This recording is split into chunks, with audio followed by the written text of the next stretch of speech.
అండి ప్రైజ్లేనండి. మనం నైట్ అన్నం వండుకుంటాం కదండి. ఒక్కొక్కసారి అది అన్నం మిగిలిపోతుంది కదండి.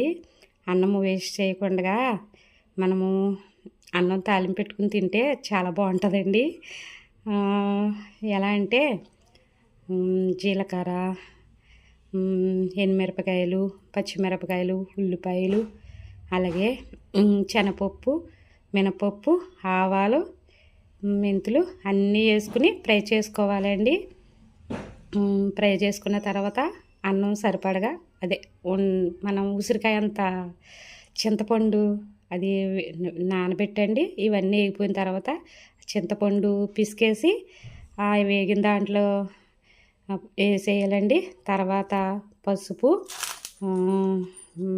మరిగంటి ఉప్పు, సరిపడగా ఉప్పు వేసేయాలండి. వేసిన తర్వాత ఇది అన్నం ఉంటుంది కదండి. అన్నము ఉండలు లేకుండా మామూలుగా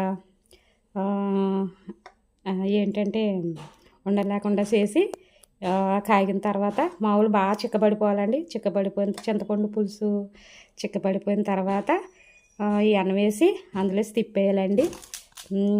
ఇంకోండి చాలా బాగుంటుంది. మీరు కూడా ట్రై చేయండి.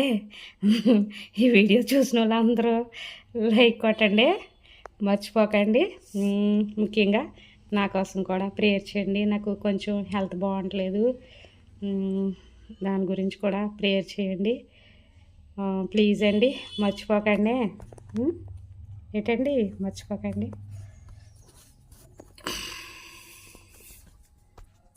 యేసయ్యా నా హృదయాభిలాష నీవేనయ్యా, యేసయ్యా నా తీయని తలంపులో నీవేనయ్యా.